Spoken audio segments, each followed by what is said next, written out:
You guys, it's Espam Fitness here, or today it'll be Espam Finance because I'm breaking down all my basic tips for finance, personal finance, and I'll do it in like a structured list. So we'll start off with job, budgeting, investing, emergency fund, and then we'll break those like the main things, and then we'll do at the end some frugality tips, taxes, and then we'll finish off with credit cards.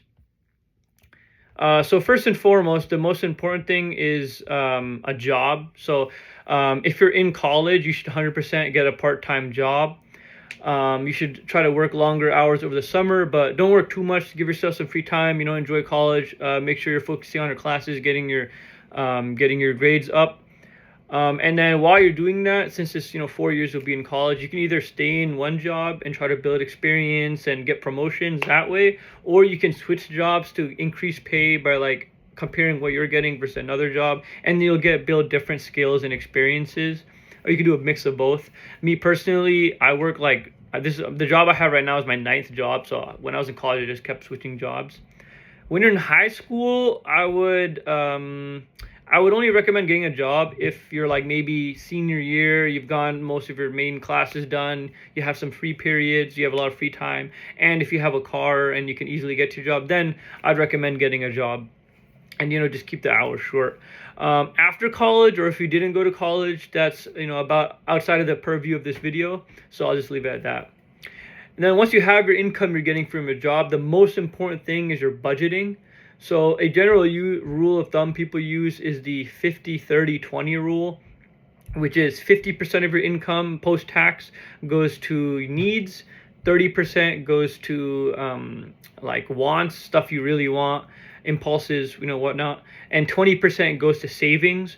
But I would recommend switching to 30 and 20%. So put 30% in savings and 20% on wants, only because I'm guessing most of you watching this video are pretty young. When you're young, your money is worth more invested like in the future because of how compounding works, because it grows over time. So the same amount of money invested now at 20 is worth a lot more at 60 than if you invest that same amount of money when you're 30. So I'd recommend trying to lay off on the wants a little bit, try to keep yourself a bit minimalist, not like don't do anything fun, but keep your spending on wants a bit lower so you could put more into saving. And moving on, instead of just saving money, just having it sit there in cash or in a bank account, because when money is sitting there, it's it's losing value due to inflation about 2-3% a year. You should be investing your money. Don't listen to all these people online who try to overcomplicate it, say, oh, you have to pick this stock and do this option call, buy this crypto. To keep it very simple, that's the main deal in finance. Keep it boring, keep it simple. Just only buy ETFs and index funds. Basically, what that is when you buy stocks, you're buying a share of a company. So when the company grows, your share grows as well. Like if you bought a share of Apple, you now technically own part of Apple. You own like a trillionth of Apple or whatever. So instead of buying shares in like an individual company, like put $1,000 into Apple and that's all your investments, that's not a good strategy because Apple might collapse, or it might not collapse, it might go down and then you lose a lot of your value. You should buy little bits of a ton of companies, like the whole S&P 500. And instead of doing that yourself manually, you can buy something called an index fund or ETF, which basically does that for you. There's these two called VOO and SPY, VOO and SPY. You just put money into that and invest it in the whole market, and then you're pretty much set. If you want to do it halal way, like if you're a Muslim, instead of putting into VOO and SPY, they have funds that are basically the same thing called HLAL and SPUS. Those are basically like you invest in the whole market except for like alcohol companies, like banking companies, and I think defense companies like Lockheed Martin and whatnot. So you could buy those. It's essentially the same. Your returns over the years will be about the same. And then instead of just buying them individually in like a normal brokerage account, open retirement accounts. They have they have like Roth IRAs and traditional IRAs. Basically what those do is with a Roth IRA, it will take that money out of what your income was for the year, so you don't get taxed on that money. But when you pull it out, you get taxed on it. And a traditional IRA is you still get taxed on that money, but when you're pulling it out, you don't get taxed. So it just switches up when you're getting taxed. And the way these work is like you open it up and then you don't just open one and put money into it. You have to still buy shares within the Roth IRA or traditional IRA, and then they'll grow. And then you can't, unfortunately, you can't, once you put money into it, you can't withdraw money from it until I think you're 59 and a half, or else you incur like a 10% penalty plus you get taxed on it. So just put it in and just forget about it. Just keep putting in money regularly, like set up a recurring payment. That's usually what I recommend. Like, let's say 10% of your paycheck, 15% of your paycheck, whatever, just put into a Roth IRA, traditional IRA, forget about it. And a traditional IRA is also sometimes called a 401k. That's like a similar thing. It's basically the same. And if you work at a lot of companies, they have matches on a 401k. So let's say it has a 50% match up to 6%. That's pretty regular. That means, let's say you're making $100,000 a year, you can put 6% of your income into a 401k, so $6,000, and your company will match 50%. So they'll just give you a free $3,000 to put into that 401k. But you have to double check the fine print. A lot of companies will have a vesting schedule, which means that you have to stay there for at least 2 years, 3 years, 5 years for that match to be vested, which means if you leave before, let's say you have a 5-year vesting schedule, if you leave before 5 years, you still keep the money you put in, but their match, they take back. So just keep an eye on that. But if they have that and you plan on staying there, 100% always maximize your 401k up to that limit, 6%. Always do it. It's free money. Like, let's say it's a 100% match up to 5%, and you're putting in like $3,000. They're putting in $3,000. That's literally just $3,000 of free money. So always maximize that if you plan on staying for the vesting amount. Even if you don't stay for that whole vesting amount, still put in money because you're still keeping the money you're putting in, and it's just growing over time. And it's lowering how much you're going to be taxed as well.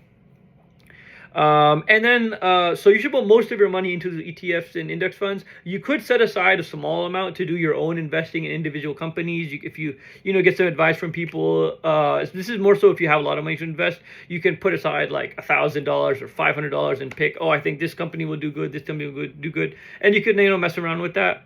Same thing with crypto. If you have some extra money left over, put a little bit into Bitcoin, Ethereum, whatever, Dogecoin, just keep that small. Just remember, don't overcomplicate it. ETFs, index funds, whole market, that's it. That's all you have to worry about. Put an RA, that's what's up.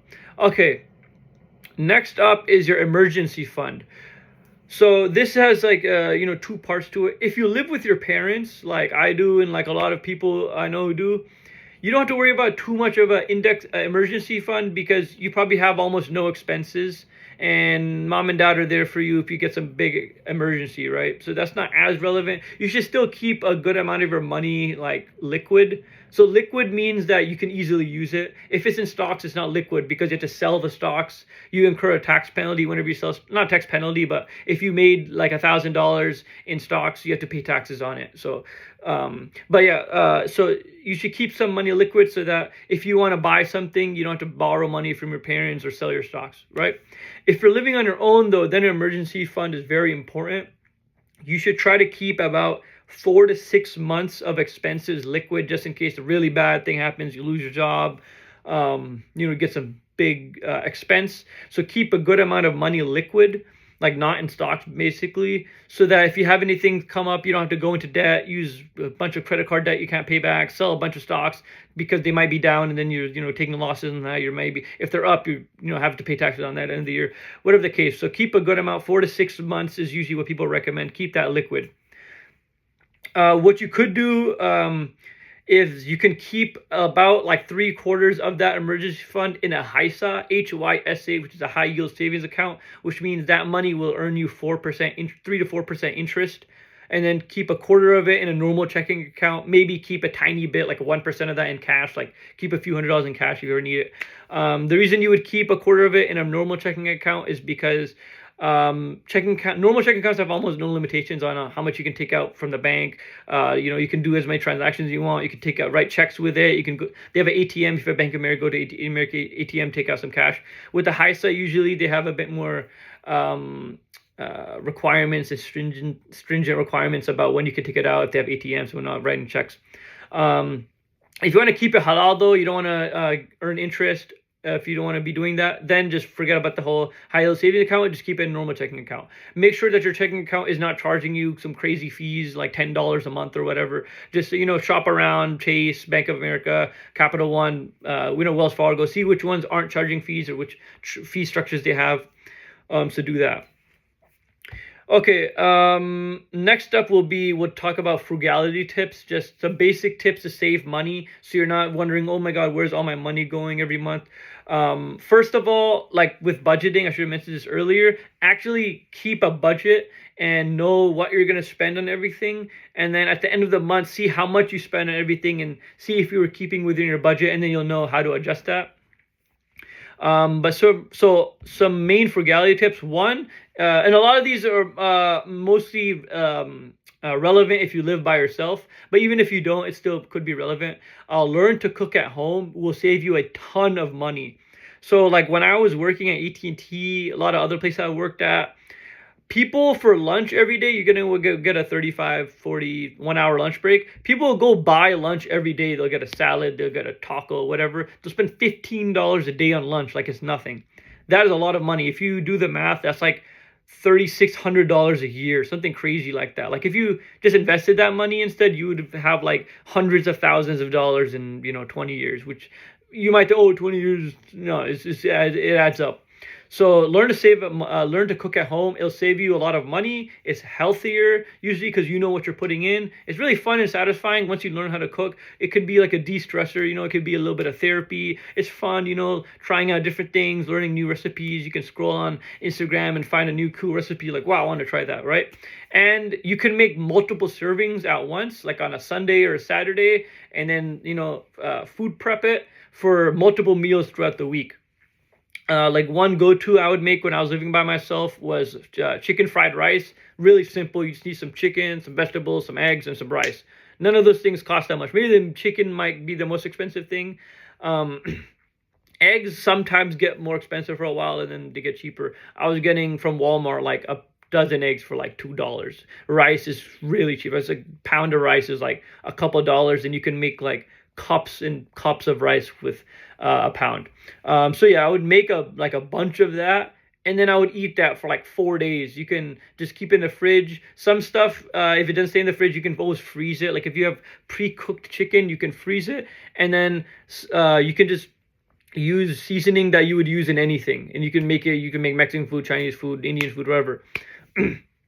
So yeah, cook at home.